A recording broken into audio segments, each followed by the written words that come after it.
Political shuffle देखने को मिला, जहां पे अपनी पार्टी से काफी सारे लीडर जो है वो रुखसत कर गए। वहीं पे शुपेन का मैंडेट जो है एडवोकेट ओवैस खान को मिला। आपका बहुत शुक्रिया, आपने वक्त दिया। आप मुझे बताइए कि ओवैस साहब, आपकी पार्टी यानी कि अपनी पार्टी से इतने लोग निकले हैं कि जिन्हें अब तो है काउंट करना भी मुश्किल हमें लग रहा है। ऐसे पार्टी को जो है नुकसान भी बहुत पहुंचा होगा, तो कैसे आपकी पार्टी जो है इसको रिकवर कर रही है? मेरा मानना है कि एक फ़िल्टर होता है, एक चीज़ फ़िल्टर होती है। जब आप वो छानी लगाते हैं तब जाके आपको कोई चीज़ क्लियर मिलती है। उसमें जो डस्ट पार्टिकल्स होते हैं तो वो रह जाते हैं। तो मुझे लगता है अपनी पार्टी अब बनेगी, क्योंकि बहुत कम टाइम से आपको पता है ये पार्टी वजूद में आई। तो आपको नहीं पता था कि पार्टी में कौन कैसा है।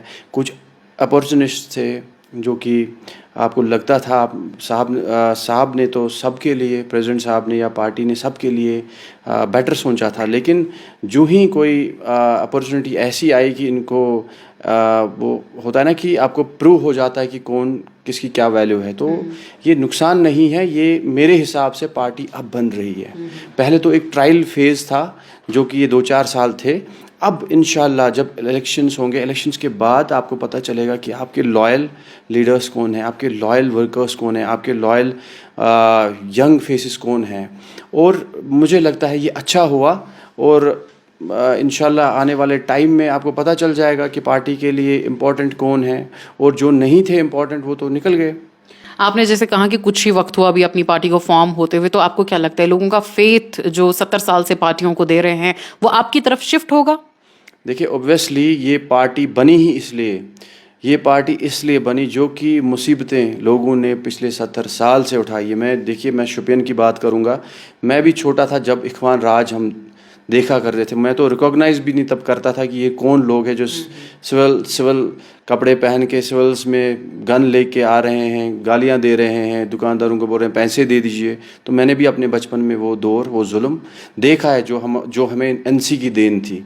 और 5 बजे हम दरवाज़ा बंद करते थे और शाम को अगर बाहर से कुत्ते भौंकते थे और हम लाइट ऑफ करते थे। ये मैंने अपने बचपन में देखा है। तो इसमें आपने कितनी चीज़ें देखी, डिसअपीयरेंस कितनी देखी आपने इनके दौर में। आपने पैलेट देखे, आपने बुलेट्स देखे, आपने कब्रिस्तान देखे, आपने देखा वो यूथ जो कि फ्यूचर होता है हर किसी कौम का, वो हमने कब्रिस्तानों में पाया। और रीज़न यही पॉलिटिकल पार्टीज़, एनसी, पीडीपी, उसके बाद उनने भी फिर पहले तो एक ऑप्शन लगा था हमें कि बेस्ट ऑप्शन है, इंशाल्लाह चेंज आ जाएगी। हमने भी, क्योंकि मैं भी उसके साथ वाबस्ता रहा हूँ। लेकिन विद द टाइम वो प्रूव हो गया कि एक विजन होना चाहिए, जो कि अगर हम देखते हैं आज वो हमें बुखारी साहब के शक्ल में, एक पर्सनालिटी में हमें लग रहा है। क्योंकि जब मैंने भी लगभग अब तकरीबन 2 साल होने को आए थे एज सोशल मीडिया हेड, मैंने काम किया था यहाँ पे।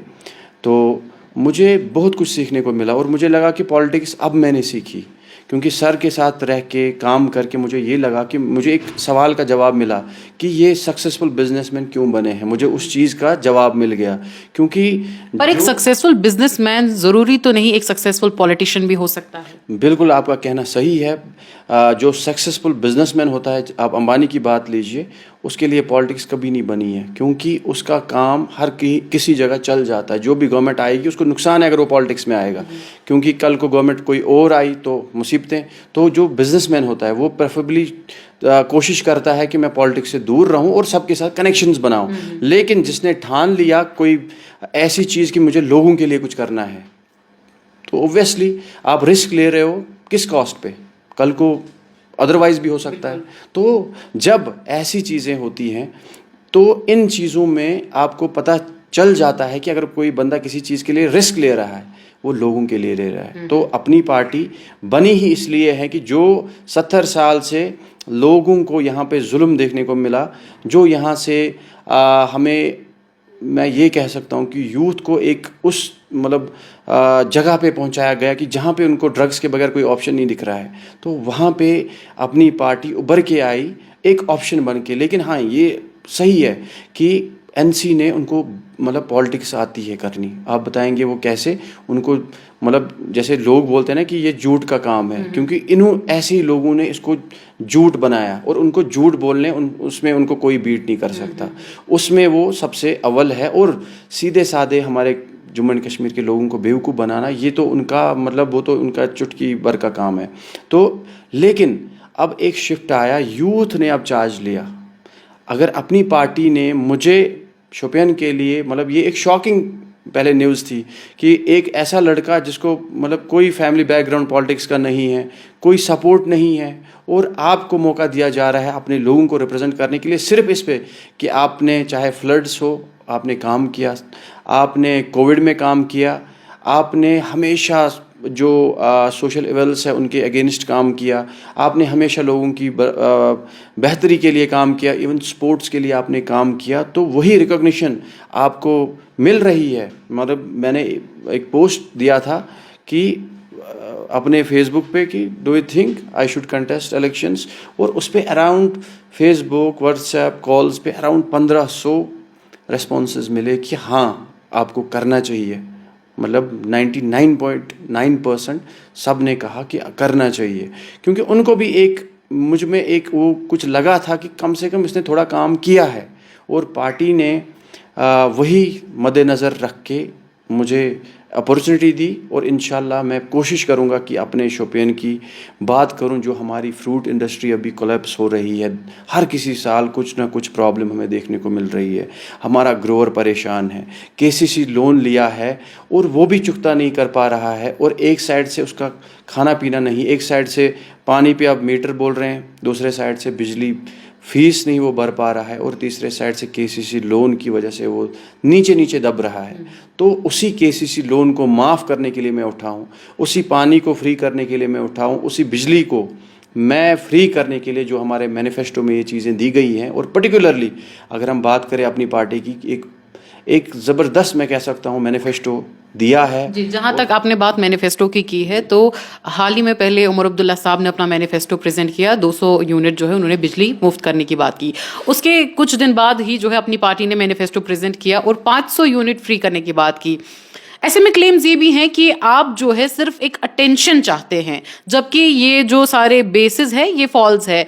और इस बीच लोगों का ये भी कहना है कि फिर एक्सचेकर कहाँ जाएगा अगर आप सब कुछ फ्री कर रहे हैं। देखिए, पहली बात ये है कि जैसे आपने कहा कि एनसी ने ये दिया, आपको अगर याद होगा अपनी पार्टी ने कितने साल पहले ये जो कंसेप्ट लाया था, और आज ये मजबूर हो गए कि हमें तो इलेक्ट्रिसिटी फ्री रखनी ही रखनी है। और जब अब रखी इन्होंने, तो मुझे इनको तो आइडिया भी नहीं है ना कि कितनी दे पाएंगे, इनके पास कैलकुलेशन नहीं, क्योंकि इन्होंने बिज़नेस नहीं किया है। अगर बिज़नेस किया होता उमर साहब ने तो उनको कैलकुलेशन होती मुझे देनी कैसी है।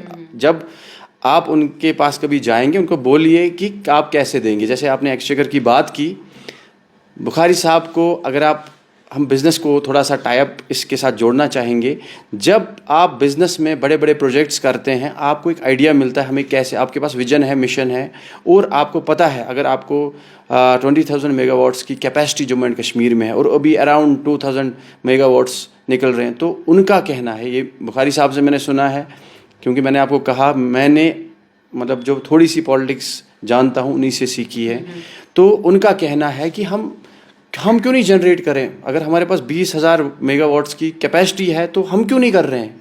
तो कम से कम अगर हम वहाँ से कैपेसिटी बढ़ाए और यहाँ से लोगों को वो इलेक्ट्रिसिटी फ्री दे दे। तो अब ये पॉइंट जो मैंने आपको बोला, इससे पहले अगर आप उमर साहब को बोलते तो मुझे नहीं लगता कि वो बोल पाते कि मैं कैसे दूंगा। तो ये एक सवाल का मैंने जवाब दे दिया आज।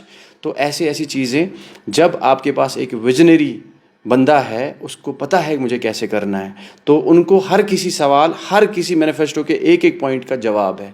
और मैं तो बस ये तो मैंने उनसे थोड़ा सा सुना है, इंशाल्लाह आप जब उनसे बात करेंगे इससे भी बेटर आप आंसर सुनेंगे उनसे।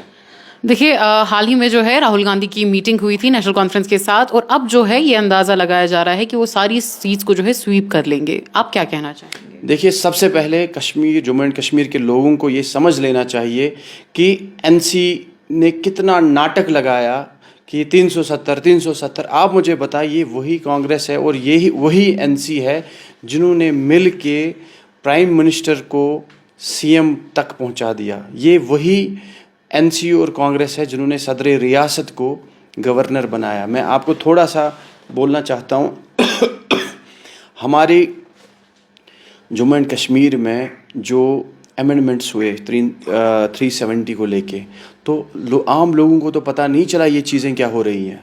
तो इसको खोखला किया गया था पहले से ही। तो इसमें बचा क्या था? अगर आप अब लैंड सिक्योरिटी, जॉब सिक्योरिटी की बात करेंगे, वो तो बुखारी साहब गए, उन्होंने तो, मैं आपको एक पर्सनली बात कहना चाहता हूँ, मुझे नहीं पता मुझे कहना चाहिए था या नहीं, मतलब बुखारी साहब ने वहाँ पे, मतलब आप समझो कि रोया इस चीज़ के लिए कि हमें हमारे बच्चों पे के लिए ये कर दीजिए, और उन्होंने ऑर्डर निकाला वहाँ से, जो कि 370 में उतनी ही जो चीज़ें थी वो बीजेपी ने स्क्रैप की थी, ख़त्म की थी, वो तो वापस आ गई। बुखारी साहब ने तो पहले ही ये लाई, लेकिन हाँ, जितना मैं जानता हूँ अब मुझे नहीं पता, मैं कुछ चीज़ें डिस्क्लोज कर रहा हूँ तो साहब का मतलब सर की रिएक्शन क्या होगी।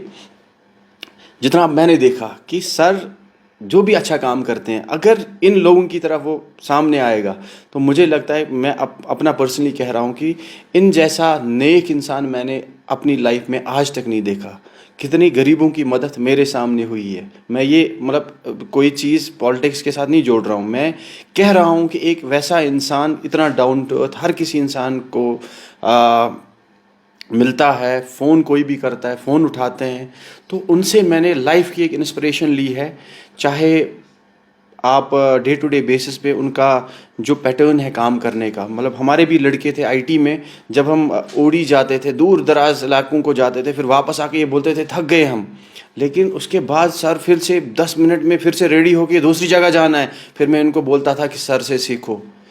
तो हमें ये लेवल पे पहुंचना है, क्योंकि हम इस एज में थक जाते हैं, लेकिन सर का आप देखो कितना कितना मतलब अपनी चीज़ों के रिलेटेड कितना फोकस है, और हमें अगर कुछ करना है लाइफ में, हमें ये फॉलो करना चाहिए और सीखना चाहिए।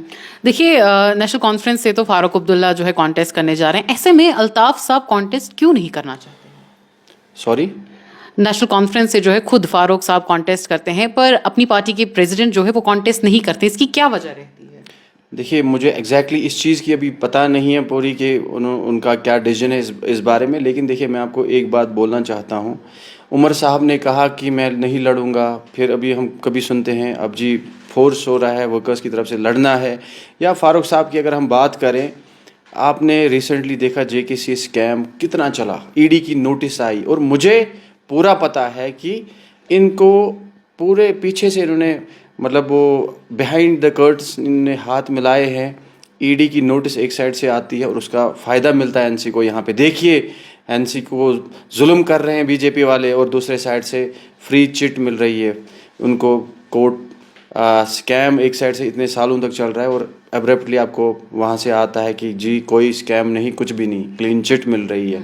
तो इसका मतलब है कि एनसी पावर के लिए किसी भी हद तक गिर सकती है। अभी कांग्रेस के साथ जाइए, वहाँ से मुड़ के वापस बीजेपी के साथ, वहाँ से जाके कहीं और, उनका इतना ही है, उनको पावर में रहना है। वो उसकी एग्जाम्पल ये है कि जब पीडीपी आई थी गवर्नमेंट में, तो उन्होंने एनसी ने फुल सपोर्ट दे दिया उनको जिनके खिलाफ पीडीपी बनी थी, और एनसी ने बोला था हमें जो भी कुछ दे दो तो हम पावर में आपके साथ आना चाहते हैं, चाहे कुछ मत दे दो हमें, हम लेकिन आना चाहते हैं, हमें अपने साथ ले लो।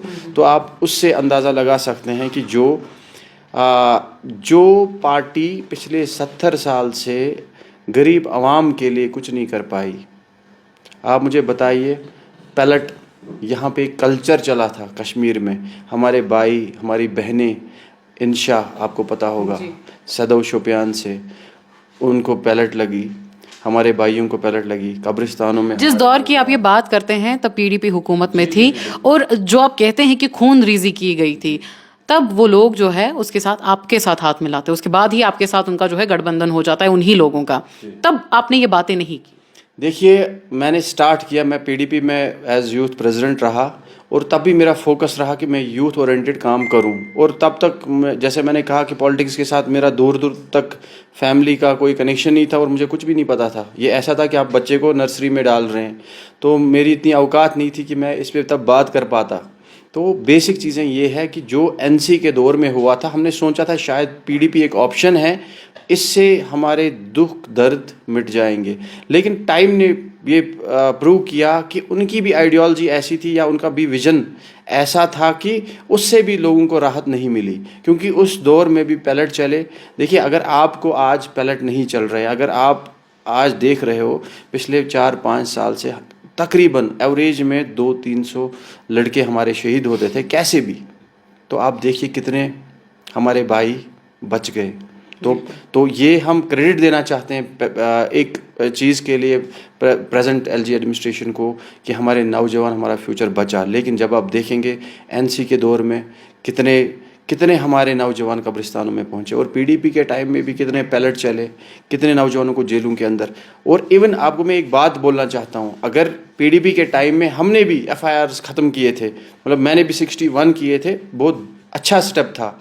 लेकिन जब मैम ने ये मेंशन किया कि जब उनको पैलेट टॉफ़ी दूध वो सारी चीज़ें जब उनको बोली गई, उन्हें बोला कि आपको नहीं पता है कि मैंने आपके एफआईआर्स मैंने ख़त्म किए। और उस टाइम पे वो सारे जो एफआईआर्स ख़त्म हुए थे उनको फिर से खोला गया, उन सब को वापस अभी वो जा रहे हैं, कोर्ट्स के चक्कर लगा रहे हैं। अगर उन्होंने किया था तो कम से कम उनको चुप करनी थी, वो बच गए थे बेचारे। तो ऐसी ही चीज़ें हैं। आप देखिए आसिया नीलोफर, मतलब वो हमारी बहनें, किसको भूलेगा, शोपियान तो नहीं भूल सकता। और वो चीज़ें अगर एनसी के दौर में हुई हैं तो क्यों नहीं खुल रही हैं ये चीज़ें। तो कहीं ना कहीं एनसी अगर आप देखेंगे एक साइड से बीजेपी तो अभी अपनी पार्टी के लीडर्स ले रही है, तो आप देख सकते हैं ए टीम बी टीम अगर सबके तोड़ा गया, सबको उधर से इधर किया गया, तो एनसी में क्यों नहीं तोड़ा गया। आप ये देखिए, इससे पूरा क्लियर हो जाता है कि इनको लोगों को सिर्फ पावर की ज़रूरत है और ये किसी भी चीज़ के लिए हाँ करने के लिए तैयार है। इनको बोलो कि आपकी स्टेट यूटी में बन गई, यूटी से भी कुछ नीचे इनको गिरा दो, बोलेंगे ठीक है हमको पावर में लाओ, जो मर्जी वो करो। इसमें जो है इमर्जिंग पार्टी एआईपी है, जिसको एक बहुत ही स्ट्रांग फेथ मिल रहा है। अब जो है उनके भाई यानी कि इंजीनियर रशीद के भाई कॉन्टेस्ट करने जा रहे हैं। यहाँ पे आपने कहा नेशनल कॉन्फ्रेंस रिवायती पार्टी है, पीडीपी भी रिवायती पार्टी है, एआईपी का आपका क्या ख्याल है? देखिए, जो भी अल्टरनेटिव अभी आ रहा है, अगर हम अल्ताफ़ साहब की ही बात करेंगे, टाइम एंड अगेन उन्होंने इंजीनियर रशीद साहब के लिए ये बोला कि इनको छोड़ दीजिए, क्योंकि एक पब्लिक मैंडेट उनको मिला है। ये आसान बात नहीं, इतने सारे 5 लाख के अराउंड वोट्स लेना, तो ये खुशकिस्मती की बात है। अगर उन लोगों ने चूज़ किया तो हमारी इतनी औकात नहीं है कि हम इसके अगेंस्ट बोले। हमारा तो यही है कि इंजीनियर साहब को जल्द से जल्द छोड़ा जाए। और वो पर क्या वो पार्टी अब रवायती पार्टी की तरफ जा रही है, खानदानी राज की तरफ जा रही है? देखिए, रशीद साहब अभी बंद है, तो हमारी यही कोशिश रहेगी कि वो बाहर आए, अपने लोगों के लिए काम करे। बाकी जो वक्त है, वक्त पे आपको सब पता चल जाएगा, और वक्त हमें सब कुछ समझा देता है कि क्या सही है और क्या गलत है। लेकिन यंगस्टर्स आ रहे हैं पॉलिटिक्स में, तो हमें अप्रिशिएट ही करना चाहिए। अगर एनसी और पीडीपी के बगैर कोई ऑप्शन आपको मिल रहा है तो मुझे लगता है कम से कम हमें उस पर वो टिप्पणी नहीं करनी चाहिए। तो वक्त पे आपको भी पता चल जाएगा, हमें भी पता चल जाएगा कौन सही है कौन गलत है। जी, जब हम पढ़ते हैं तो लिखा जाता है लाइक माइंडेड पार्टीज के साथ अलायंस जो है भाजपा करेगी, और लाइक माइंडेड पार्टीज जो है फिर अपनी पार्टी का झंडा लेके रीजन्स में होते हैं। तो क्या आप ही लाइक माइंडेड पार्टीज हैं भारतीय जनता पार्टी के साथ? बिल्कुल भी नहीं। क्लियरली हमने देखिए, पास्ट में इंसान से मिस्टेक्स होती हैं, तो पर पार्लिमानी इंतखाबात में आपका जो है झंडा लहराया गया था। हम एक्सेप्ट करते हैं, to err is human. Past में हमने ना तो उनको कहा था हमें सपोर्ट कीजिए, ना तो हमने थैंक्स किया, क्योंकि देखिए हमने कहा कम ही टाइम हमें पार्टी को हुआ, और कभी आपसे गलती हो जाती है। और हमने रियलाइज़ किया जब इलेक्शन के रिजल्ट्स आए, वरना नेशनल कॉन्फ्रेंस तो कहीं पे दिख ही नहीं रही थी, पीडीपी तो कहीं पे वजूद में ही नहीं थी। तो अगर उस टाइम पे आपसे कहीं पे चूक हो जाती है, देखिए कभी गलती भी हो जाती है, कभी ज़ुबान से निकल भी जाता है, कभी इंसान से ही गलतियां होती, लेकिन जब आप मानते हैं अपनी गलती और आप उसके बाद बोलते हैं कि लोगों की मर्ज़ी नहीं है, हम अपना डिसीजन बदल देते हैं, तो उसी के बाद आपने देखा प्रेसिडेंट बुखारी साहब ने सीधे बोला हमें ना किसी का सपोर्ट चाहिए, ना हम किसी को सपोर्ट करेंगे, बिल्कुल भी नहीं। हम जो कर रहे हैं अपने दम पे, क्योंकि रजिस्टर्ड पॉलिटिकल पार्टी है, कोई वास्ता बीजेपी से नहीं है, किसी और पार्टी से नहीं, और हमें किसी भी अलायंस से कोई वास्ता नहीं। हम लोगों के लिए, कश्मीर, जम्मू एंड कश्मीर के लोगों के लिए है, बस लोगों के लिए काम करना। देखिए, मैं शोपियान की बात करता हूँ, मैं भी बात कर सकता हूँ, जम्मू एंड कश्मीर पे भी कर सकता हूँ, मैं भी और भी जो इश्यूज़, वर्ल्ड इश्यूज़ है उन पे बात, लेकिन मुझे लगता है कि मुझे अगर ये अपॉर्चुनिटी मिली है, मुझे अपने गरीब लोगों की बात करनी चाहिए। मेरे वहाँ पे स्ट्रीट वेंडर्स थे, एज सोशल एक्टिविस्ट, मैंने उनके लिए काम किया, उनको रिहेबिलिटेट, मैंने कहा इनको रिहेबिलिटेट करो, आप इनको क्यों मार रहे हो। तो मतलब वही चीज़ें जब आपको सामने आती है तब आप बोलते हो कि वर्ल्ड को भी छोड़ो, जम्मू एंड कश्मीर की बात बाद में करेंगे, पहले शोपियान की करेंगे क्योंकि वहाँ गरीबों ने सफ़र किया। जी, आपसे आखिरी सवाल मैं पूछूंगी कि क्या अब आपको लगता है कि पीडीपी के जो है फ्रेगमेंट्स हो रहे हैं, टूट रही है पीडीपी, तो ये आपके लिए एक ग्राउंड साबित हो सकता है? देखिए, हमारे लिए इससे फ़र्क नहीं पड़ता। हम जो जितना हम देख रहे हैं, कितने लीडर्स ऐसे हैं जो चाहते थे कि आ जाएं अपनी पार्टी में। अब देखिए, जब हवा बदलती है तो आपको पता नहीं चलता, लेकिन जब आप डटे रहते हो, आप ऑनेस्ट रहते हो पार्टी को, अपनी पार्टी अब बन रही है। ये मैं आपको बता रहा हूँ, क्योंकि जब लॉयल लोग रहते हैं, फिर मिलते हैं, एक फैमिली बनती है, तब जाके आपको पता चलता है कि लोगों को भी एक विद द टाइम पता चल जाता है कि लोग सही कौन बोल रहे हैं। सच की सियासत ऐसे नहीं है। सच की सियासत सच बोल के, जब आप सच बोलते हो तभी दुश्मन भी बनते हैं, तब आपको प्रॉब्लम्स होती है। हमने सच बोला, उससे कभी सच बोलने से कभी रिएक्शन भी आपके अगेंस्ट आ सकती है, लेकिन लॉन्ग रन में अल्लाह ताला सच को ही रोशन करता है और इंशाल्लाह अपनी पार्टी सच पे है। हमें किसी भी पार्टी की कोई ज़रूरत नहीं है, रहे ना रहे, वो कैसे चले। देखिए, जिस पार्टी में आपको विजन ना मिले, मैंने बहुत बार डिस्कस किया लीडर्स के साथ, उनके लीडर्स के, आप करंट अफेयर्स पे पॉलिटिक्स करते हैं, कहीं पे कुछ हादसा हो गया आप लग जाओ पॉलिटिक्स करने। आप मिशन दे दो ना, आप विजन अपना दे दो ना, कम से कम बताओ कि हम क्या करेंगे। ठीक है, 370 का आप बोल रहे हो, 100 साल तक लड़ेंगे मरेंगे इसके लिए, ये नहीं बोल रहे हो कि जो मर रहा है बिजली ना होने से, पानी ना होने से, खाना ना होने से, हेल्थ केयर आपका सही नहीं है, एजुकेशन सही नहीं है, उसकी तो आप बात ही नहीं कर रहे हो। कम से कम पहले ज़िंदा लोगों के लिए तो कुछ करो, तो उसके बाद बाकी सारी चीज़ें आती है। हमारे शोपियान की अगर मैं बात करूं, देखिए, मैंने 15 साल से एज सोशल एक्टिविस्ट काम किया, मैंने एज स्पोर्ट्स प्रमोटर काम किया, मैंने शोपियान में जितने भी इश्यूज़ देखे। मैं परसों एक गांव गया था जहाँ पे बंदे ने बोला मटका लेके मैं 1 किलोमीटर तक जाता हूँ पानी लेने के लिए। आप मुझे बताइए, मैं उस पानी के लिए काम करूँ कि मैं उनको बड़े बड़े प्रोजेक्ट्स बोलूँ?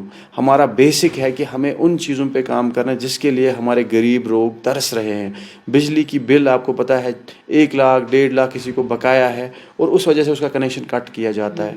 इंशाल्लाह हमारी पार्टी का मंशूर है कि हम इलेक्ट्रिसिटी फ्री देंगे और इंशाल्लाह आने वाले टाइम में आप देखेंगे कि हमारे पास उसके लिए प्लान भी है। और अगर आप बात करेंगे शोपियान की, मैं पर्टिकुलरली बात करूंगा, हम चाहते हैं एक तो जो हमारी फ्रूट इंडस्ट्री है वो कैसे हम उसको ग्रो कराएं, हम इंटरनेशनल मार्केट में कैसे कंपटीशन करें, हम कैसे अपने सेब को एक्सपोर्ट लेवल की क्वालिटी के लिए चलाएं, और हम कैसे अपने सेब को क्रॉप इंश्योरेंस में कैसे लाएं, हम केसीसी को वेव ऑफ कैसे करें। हम अपने ग्रोअर के लिए बहुत सारी चीज़ें हमारे मैनिफेस्टो में दी गई हैं जिससे ग्रोअर की सांसें बच सकती हैं। वैसे ही टूरिज़्म पे हम काम करेंगे इंशाल्लाह।